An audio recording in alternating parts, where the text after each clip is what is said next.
You're home, you're showing up, and you're doing what you're supposed to do, but deep down, something feels off. You're real tired, you feel reactive, you feel guilty no matter how hard you try. And here's the thing, you love your kids, but you're not proud of how you've been showing up as a dad. And the scariest thought is this: why do I feel like I'm failing when I'm actually trying my best? So today we're going to be talking about something what I call the Fatherhood Fog. And I've got Chris and Michael back with me for a drop zone conversation. It's not going to be any hype, no fluff, no pretending. This is just real, honest fatherhood. I'm excited about this episode, so let's get into it.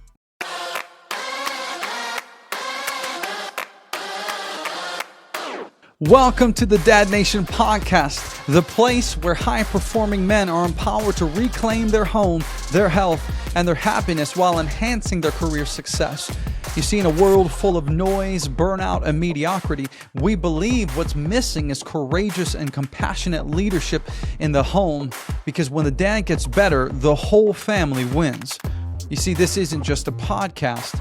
It's a movement for men who refuse to settle for less in their families, in their focus, and their future.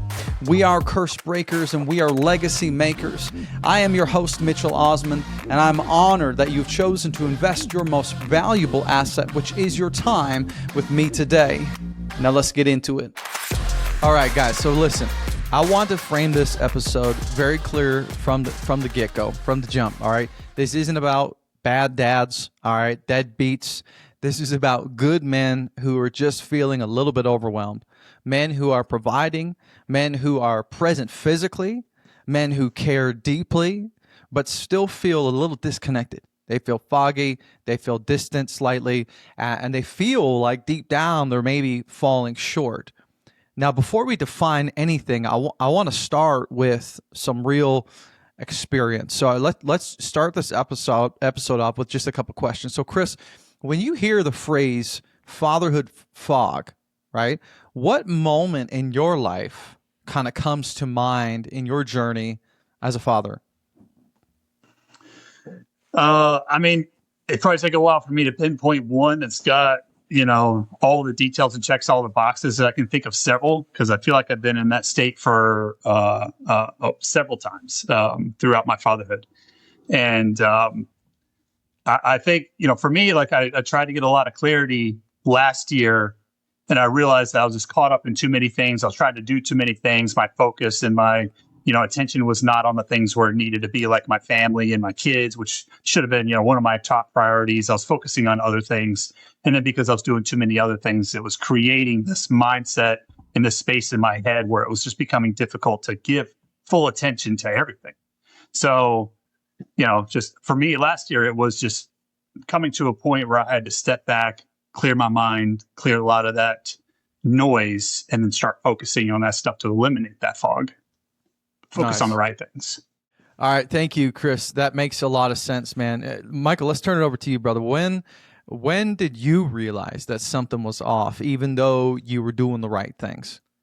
Yeah, I think it was last year, and I know I revert to this a lot, but when you and I started working together, I figured out like that kind of mediocrity of being a dad, being a father, right? Like doing just enough to be feeling good, but then underneath not feeling good enough. And so it was definitely 2025 was a big transformative year for me and my relationship with my kids.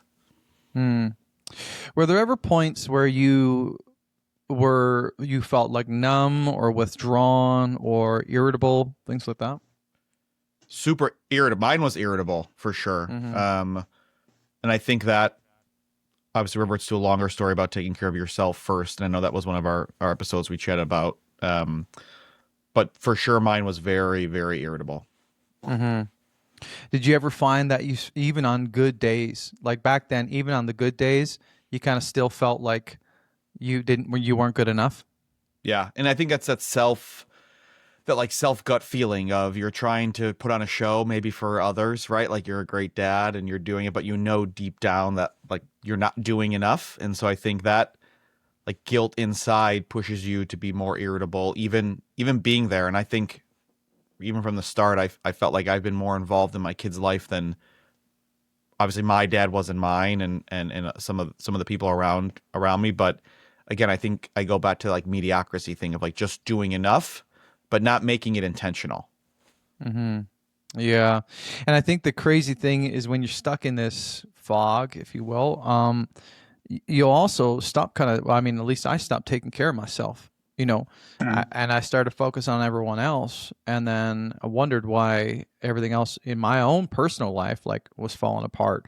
I was gaining weight. I was becoming more irritable. My mental health wasn't as good. My emotional health was not as good, you know, and, you know, as that old analogy goes with the oxygen mask, you know, when the flight attendants are walking you through that pre-takeoff procedure, you know, I wasn't putting that oxygen mask on myself, and so my family and myself, we were all struggling because I was just stuck in that sort of that time, right? So we're gonna put a name on it, and I've been thinking about that, and we were just talking about this before we hit record. We're gonna call it the Fatherhood Fog, and yes, there will be an acronym, just so you can remember it. And my life is lived by acronyms and alliteration because, you know what, my memory ain't that great, so I need all the help I can get. But what we're calling the Fatherhood Fog is this emotional, mental, spiritual disorientation that fathers feel when they're overworked, when they're undersupported, when they're disconnected from themselves. And it causes three common patterns. It causes irritability. It causes this constant feeling of guilt. It causes emotional numbness, right? And so let's turn it back to you, Chris and Michael, again. We'll start with you, Chris. Which of those hit you the hardest when you're going through these different challenging times, over the course of your fatherhood? Was it irritability? Was it that guilt? Or was it the emotional numbness? What was it for you? Again, I could check all three boxes. I've been known to get very irritable. I would say, just like Michael, that was a big way that I would react, and I wouldn't know why I reacted that way. And it would just, I'd come into the determination after we started working together. It was, I had my priorities all mixed up, and then I was becoming very reactive and responsive and not creating space. And it was just like, I had so much going on in my own head because I thought other things deserved more time of me or were a priority. And so when I was focusing on that, and then the real things that mattered were striving for some attention, then I would just respond and react and be like, hey, why are you bothering me? Or, whatever the case may be. So that was to my kids, to my wife, a lot of times to myself. So it was irritability for sure. And then I think some of that actually created that emotional numbness where I just found myself in that continued rut and would learn to kind of subconsciously just shut some other things out and just become a zombie. Yeah, a zombie. That's a good phrase for it. My wife at one point said to me in our early years, she said, I feel like you're a shell of the man you used to be. And yeah, that was quite visceral for me. I felt that on a pretty deep level. And that's such a common trap we fall into. Yeah, for sure. Michael, how about you, man? What was the thing that hit you the hardest? I know you alluded to that in the last question about, the irritability, but expand on it a little bit. Yeah, again, I think, right, it's all three. I've always had a little bit of a temper, so I think that flows into this. I think when I look at fatherhood, and it's actually funny, not to bring in my wife, but like she was having this same issue yesterday. I was gone for work. She's like, my irritability towards my kids is like at an all-time high right now. And it's because, right, I've been gone. She hasn't been able to go to the gym. So I think like parenthood, I know we're bringing this back to fatherhood, but like fatherhood specifically is tough. And like those other things that need attention, right, providing for your family, I think how you take care of those things. Like I always feel that I'm not doing enough for my kids because I'm gone working or I'm traveling for work, and like that guilt then follows me through, and Chris alluded to it, those like prioritizations that take effect. But mine definitely was guilt, and then just that frustration of, could I be better, or why wasn't I focused more on my time with my kids? And I think last year, right, my kids are obviously younger than Chris's, and my daughter at one point was like, Dad, put your phone down, play with me. And I think that was a big like a big time for me, and like what's really important here, right? So that was a big wake up call. Yeah, man. So Michael, you didn't respond by saying, "Hold on, I'm about to hit level 100 on Candy Crush." Yeah. No, it's like, I think the great thing, right? I work remote and I travel a lot for work. I'm in sales. So it's, I live and die by my phone. So the pro is I can work from my phone. The con is I have to have my phone on me all the time. And so Right. at that moment, I'm like, what exactly? It's like, what am I doing? Right? Work is always going to be there. My kids will not always be this young. And I've had a great, seat, right? My sister has 4 kids. They're in college now. I was able to like be there and help watch them grow up. And I've seen how fast, right? You hear it all the time, and Mitch, you'll hear it, right? You're having baby number 2 here come along soon. Like time goes by so fast. And when you're in it, like we are, 3 kids under 4, diapers, crying, no sleep, like you're like, yeah, okay, whatever. But I've seen it. And so I've seen how fast it goes, and I don't want to miss any of those stages in life. And so when my daughter Lucha was like, Dad, put your phone down, come play with me. Like that was like, okay, something needs to change. It needs to change right now. Yeah, thank you for being honest about that, for being that transparent, because that's valuable. And I think there's going to be hundreds of men who are listening to this episode that would have probably heard maybe the same words from their kids, or at least felt that same pressure. And so appreciate you sharing, man. And that's the thing, when you're stuck in that fog, you're like, it feels like you don't have clarity. It feels like you don't know what you should be focusing on. It feels like everything is pressing, everything is urgent. You're like working hard, but you're getting nothing done, both at work and at home. And your energy, your family reacts to that energy. And I've talked about this a little bit recently, but this idea that, you carry the energy in the room, when your wife and your children will respond to you far before you say anything, right? And I was having this conversation with my wife a couple weeks ago, and I think back when we did an episode with that summit episode with Daniel Gross and those guys, I talked a little bit about this, but I said, do you actually like respond to my energy? Like, as I was, I was walking with some clients through this, and I would teach about it. And then it dawned on me, I'm like, my energy is off, right? I'm not like setting a great tone in my home. And so we had this conversation, and she's like, oh yeah, 100%. And I was so focused on saying the right things when I showed up. And she was like, I respond to you before you even speak. Like if you show up with this frustrated, irritable energy, instantly I respond to it. And now I got to fight against it, right? And that's not the way I've been wired. And so I was like, wow. It was an eye-opening moment for me.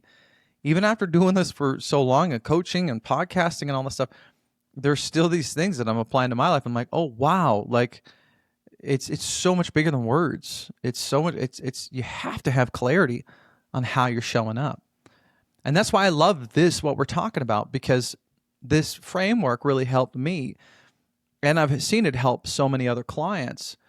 And it's not doing more; it's getting clear, right? So I want to walk you through this as you're listening today. This simple framework, not necessarily just to teach it, but to let you guys know how clarity can transform, how you show up for your family as well, and ultimately how you show up for yourself.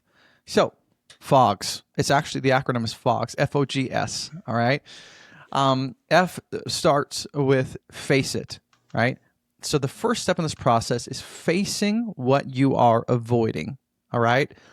So the question you have to ask yourself is, what were you avoiding before things started to shift? Because it's the things that we avoid are the things that ultimately gain a foothold into our lives. So was it anger? Was it guilt? Is it exhaustion? Is it old patterns? For you guys, like, what changed for you when you finally sort of understood it and named it, faced it, instead of ignoring it or stuffing it? Now, I know, because you and I, like me and you, Michael, me and you, Chris, have both had, we've had profound breakthroughs in these areas in our journeys together. And so, Chris, let's start with you. How did your life change when you started to understand that and face it and be able to name it?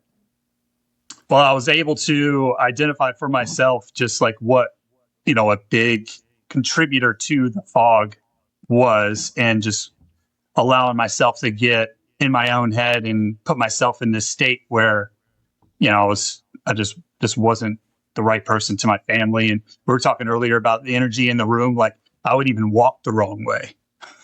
And, there would be comments about that I could just tell that the family was timid because of the way that I was walking in the room. I didn't even have to start talking about something or ask a question with the wrong tone or anything like that. It was the way that I was walking in the room. They're like, don't talk to dad or whatever. He has too much going on or whatever, or we know what kind of response we're going to get when we do that. So when I started to become more self-aware, through a lot of the stuff that we were working on. And like when I thought that I was responding to my family by trying to calm down in a situation by taking a deep breath, and then they would say, well, when we see you do a really big deep breath, we feel like you're about to unleash on us. And I was like, yeah, I was just breathing.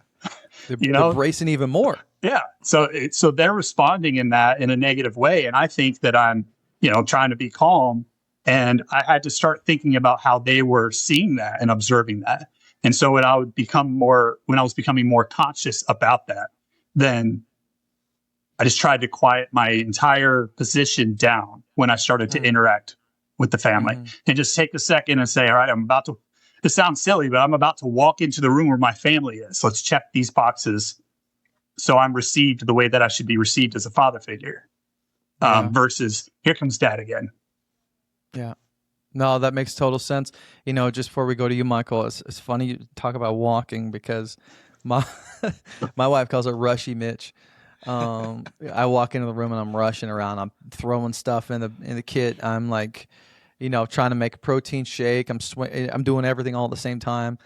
And she's like, like your energy is so anxious right now. She's like, it's making me anxious. And she's like, rushy Mitch is here. Everyone chill out, give him space, And so I thought it was so silly until I learned the significance of that tone that you carry into a room. And yeah, even walking, right? For sure. The phrase perception, sorry to interrupt, but the phrase perception is reality. Yes. Doesn't apply to just how I look at things. It applies to how everybody else looks at things. Yes. Like last week's or a couple of weeks ago, I did the episode on the 6 questions that every man needs to answer. And one of the first questions was, how does your wife experience you? Not how do you experience you, because how she experiences you is her reality, right? That is her truth. And so you need to ask her that question, because that is the way you're being experienced. And so that's self-awareness, and that's huge. Michael, what about you, man? Man, there's so much to unpack here, and I keep on going back to a lot of our prior conversations, because if anybody listening, all of these conversations flow so well together, and it's all just a piece, like blocks on top of blocks. I think for me, once I figured out what it was, and this is going to sound super corny, but there was no more fog. The fog was gone, And I think my first step, and I know we had a whole discussion about this, was I have to wake up and focus on me before anybody else. I have to get myself right, because if I'm not right, my energy towards everyone else is off. And I get frustrated, or I did get frustrated so many times, because if I'm in a bad mood and we have family over, Monica would be like, everyone sees that you're in a bad mood. I go, God, can't I just be tired? Or can I just be in a bad mood once and have people be like, it's okay, it's cool. And she's like, no, because your energy is in the room and everybody vibes off your energy. And so, right, figuring out that I have to wake up and focus on myself before I give any attention to my wife and my kids. The fog was gone. The focus was there. The intent was there, right? I tell people all the time, I'm a psychopath, up at 3:45, at the gym at 4, but that time from 4 to 5:15 is all to me. No emails, no kids, no wife. And then I can serve my wife and my kids better when I'm home, when they wake up. Yeah, that I remember us talking about that. And here's the thing, and I can say this now because we've got a lot of relationship. But when a guy says something like that, well, why can't I just have be grumpy at this family gathering, or why do I got to do this? That mentality is a victim mentality. It is a mentality that lacks ownership. It is not a masculine mentality. A masculine mentality, the ultimate expression of masculinity is service to those he's providing for, to those he's protecting.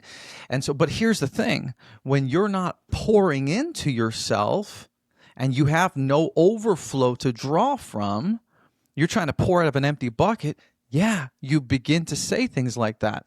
Why has it got to be me? Why do I always got to be the tough guy? Why do I got to show up? Why can't I have a bad day? Because you feel like there is more being asked of you than you can give. And you feel that way because you've not been giving to yourself, right? And that's precisely why you have to pour into yourself first, so that you can, in those family gatherings, pour out and be the life in the room and have great energy and not feel like a victim doing it. Does that make sense? 1,000%. And then you see people around you who don't do that and have that mentality and just are in a bad mood, and they're just people you don't want to be around. And so I want to pride myself on someone who people want to be with, people want to spend time with. And so like I agree that like whole victim mentality, and then I say things like that, and then I go back and I'm like, why did I say that? Like, of course, why am I not like, it could be worse. Life could be worse all the time, right? Like you have to, and Mitch, we talked about this on one of our first calls, like sometimes it's so tough in the world of social media to like appreciate what you have. You always want something else, but what your neighbor has. And so, Monica and I talk about all the time, how blessed are we to have 3 healthy, beautiful kids, right? A house over our head, a great relationship. And, that like fog disappearing because of the focus and the intent, again, you're able to see scenarios outside of your house that you're like, man, that's just not a good look. Yeah. I remember you saying that. That's not a good look. No, it's awful. It's all people look like when you see this, you see people's reactions and the way they like. It's like I laugh now and I just go back. I'm like, man, I feel bad for that couple or that people, because like you're not appreciating what you have, and right, the time with your kids, the time with your family, like that's. We're very Catholic, not to get religious on this show, but like that's right. That's what God teaches us. 100%. We should have an episode alone just on me reading out comments from the trolls, because this is the narrative that I hear constantly. Why are you so hard on me? Why do I have to step up? Why you keep calling out the guys? Why do you blah, blah, blah, blah, blah? And I'm just thinking to myself, are you taking care of yourself? Are you leading your family? What would your wife say, if I were to able to talk to her in this conversation? What would your kids say? Because there's a lot of hate, right? When I make posts like this that kind of rub you a little bit, it's like that's kind of the point. But it's to call you up, and just like you, Michael, and just like you, Chris, you have stepped up into this, and it requires you to face some of those embedded beliefs and behaviors to be able to correct them, right? So you've done that, which is amazing. You faced it. So let's move on to the second one. So we've got face what you're avoiding, right? The second one is, hey brother, let me ask you something. And I want you to really think about this. Are you winning at work, but quietly kind of losing ground at home? Maybe you're the guy people rely on. You stay calm in meetings. You carry that pressure all day, and you kind of wear that like a badge of honor. But maybe when you walk through the front door at home, your wife feels distant. Conversations feel shorter. And instead of being excited to come home, maybe work feels easier. Nothing is broken, but something is slowly drifting. And if you're telling yourself right now, I'm going to fix this when things slow down, or I'm going to fix this when things get easier, if you're honest with yourself, you already know they won't slow down. They won't get easier. Well, the high-performance husband is for men who are done coasting. It's for men who want to win at home like they win at work. You see, this isn't therapy.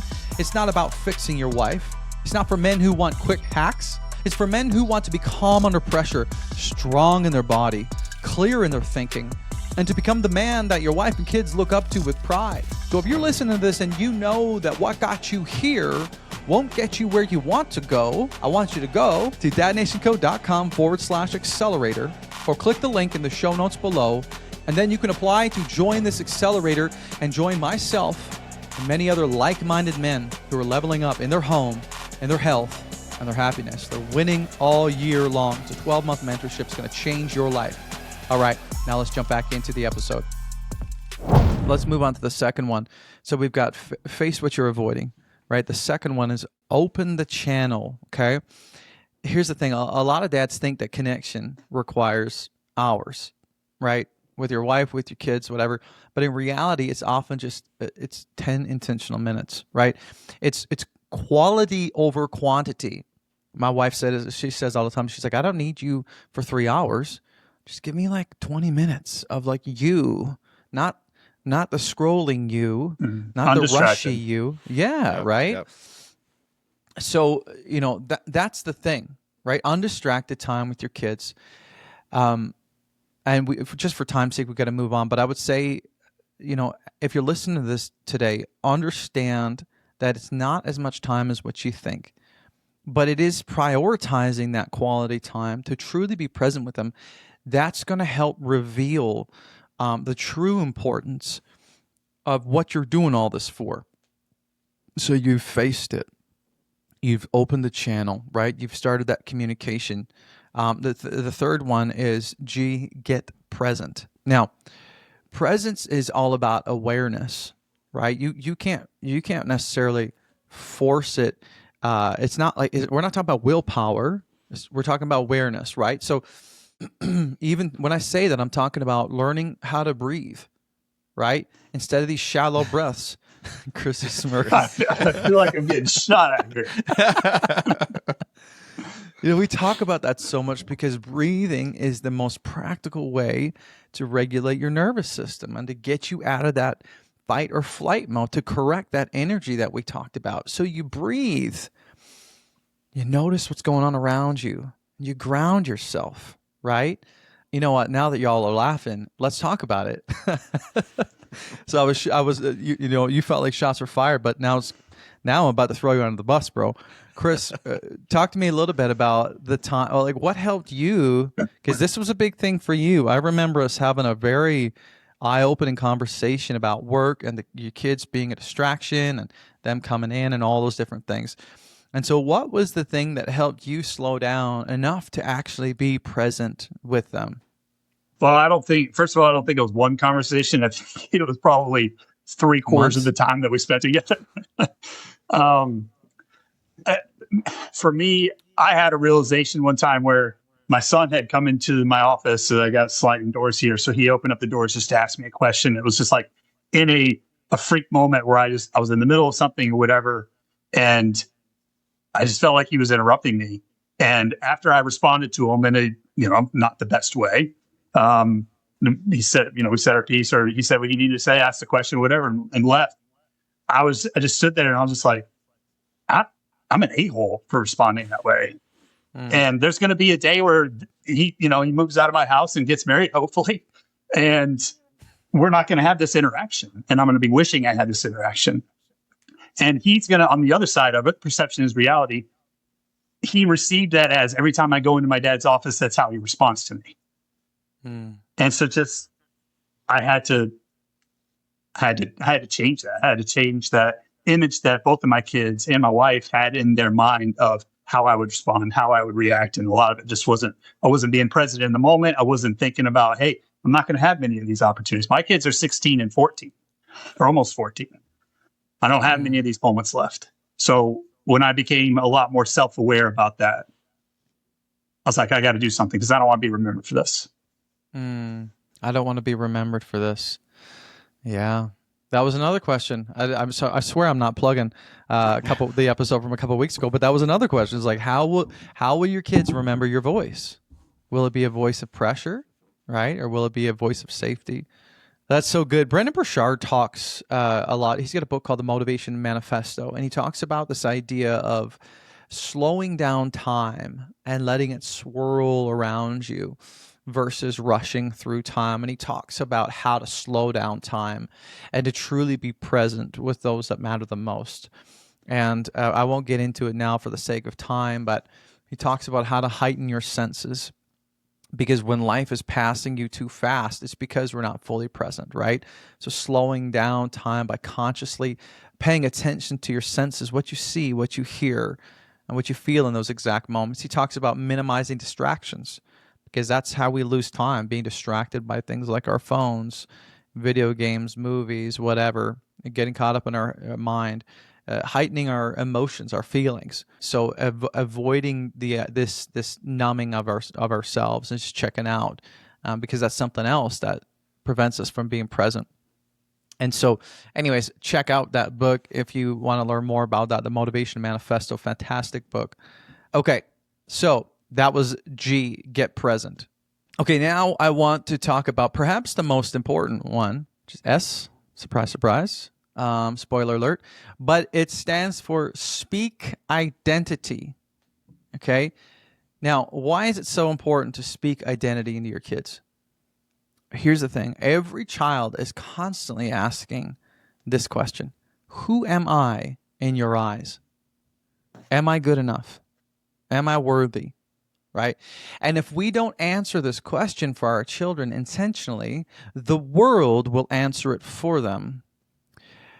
And if they don't find it, they're going to grow up as boys and girls, and they're going to become fully grown men, but still running around as with little boys asking that question. Am I enough? Right? Who am I?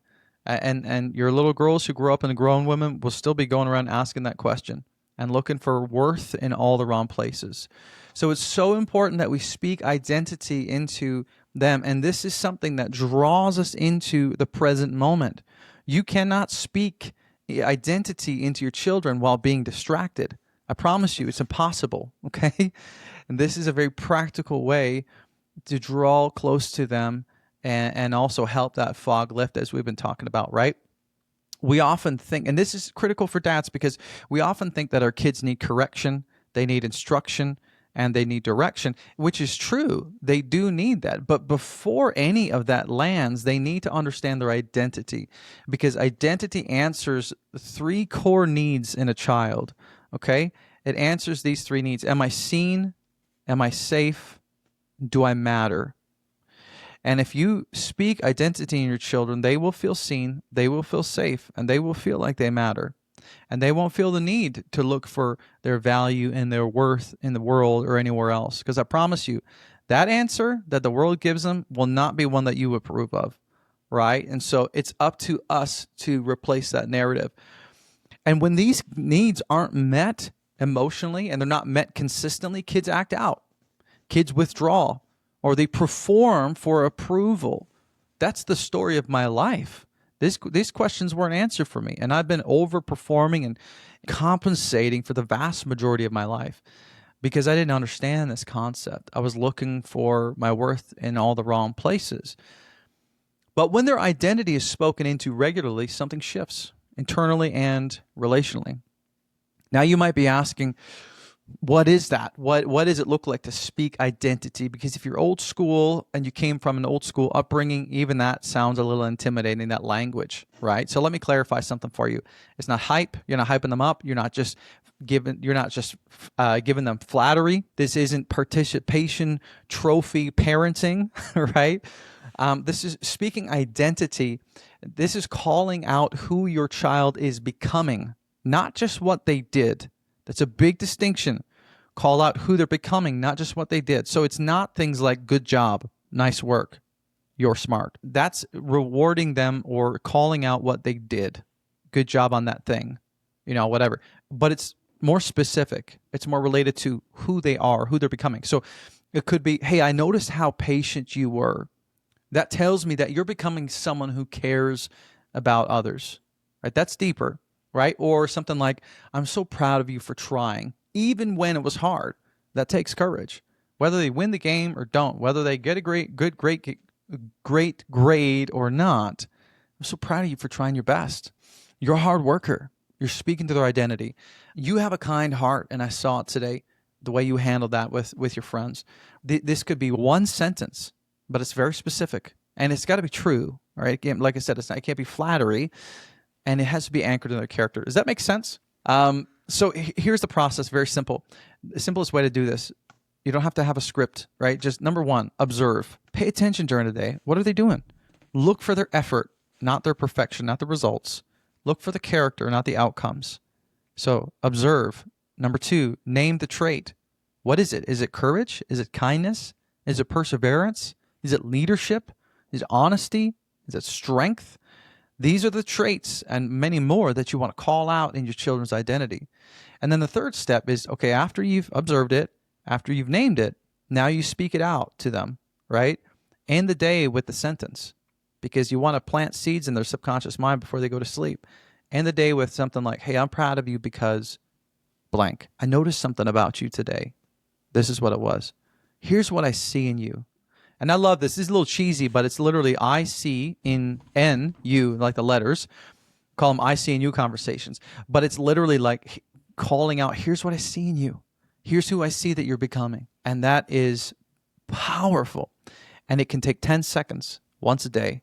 You know, I do it with my son. And he, I mean, he's only 2.5, right? But it's like, as he grows up, he will never question who he is and what his worth is and who he's becoming, because I'm going to speak his identity into him every single day he's in my house and every time I talk with him. So this affects your kids in a significant way. Obviously, when you do this, when you speak identity into them, their nervous system calms, right? Their behavior softens, their confidence soars, their need to perform decreases.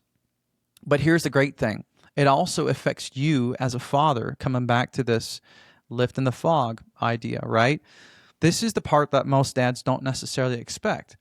Speaking identity over your kids doesn't just change them, it changes you, right? It slows you down.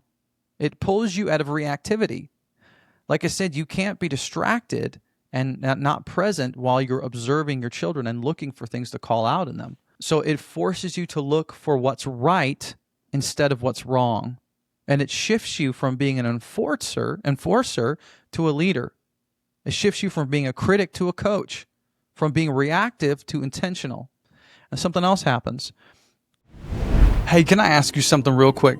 If this show has helped you out in any way, if you've gotten any value, clarity, or even just one gut check moment that's made you a better man, husband, or father, would you take 60 seconds and leave us an honest rating or review? And if you're watching on YouTube, make sure to subscribe to our channel so you never miss a drop. And if you really want to pay it forward, share this episode with a friend. Why? Because we know that there are millions of men out there silently struggling in their marriage, in their health, and in their mindset. Men who maybe were where you were just a few steps ago, feeling tired, stuck, and searching for answers.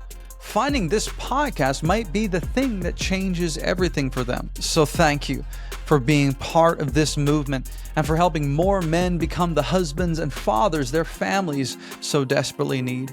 Now let's get back to the show. It shifts you from being a critic to a coach, from being reactive to intentional.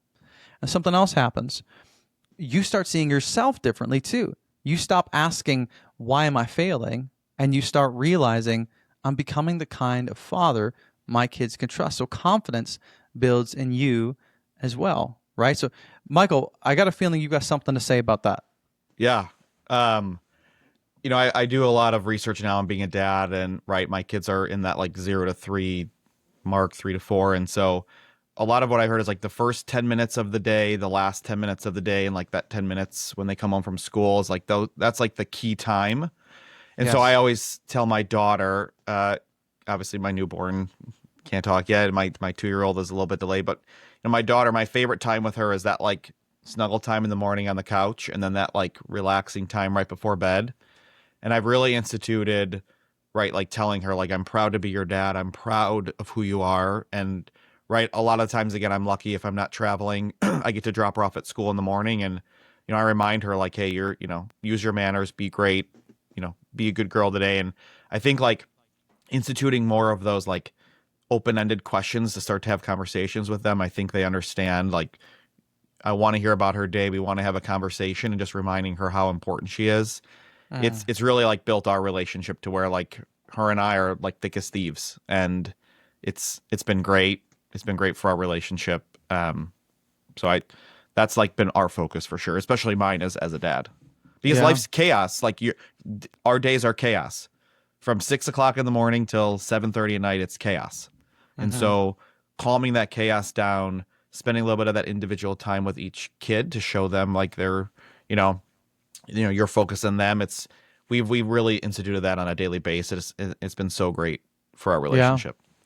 And Go ahead, Chris. I was going to say, if I may, it's great that you're doing that, because I see with being 16 and almost 14, where some areas where I didn't do that because of working for a big corporation and traveling a lot and just not having my priorities in line. There are a lot of moments that I missed, or that I feel guilty because I missed, or times that I didn't invest. And so certain things are starting to show up. But then when I keep telling myself, after I feel I'm such a bad dad for missing those opportunities, that it's not too late to reverse that and spend more quality, dedicated time with them now, and then still do it, even if I just feel cheesy doing it, because it's not falling on deaf ears. They're still hearing it. Well, it's tough, and I know we're almost at time, Mitch, but like, how do you're going to we're going to miss things, right? There's no way, unless you are a billionaire and don't have to work and you can be with your kids all day, every day, like, we're going to miss times and experiences. And so, like, I know, and my wife knows, like, I have to travel for work. That's part of the job. That's what we sign up for. So I think then it's even more when we're home, when I'm home, you have to be even more intentional, because there's, you know what I mean? I know, and it's that guilt. Like, I'm going to miss things. I know I am. And I feel guilty for that. But when I'm home on the weekends, at nights, like, then my focus is 100% on my kids. And there's a time where you make up for those times being missed.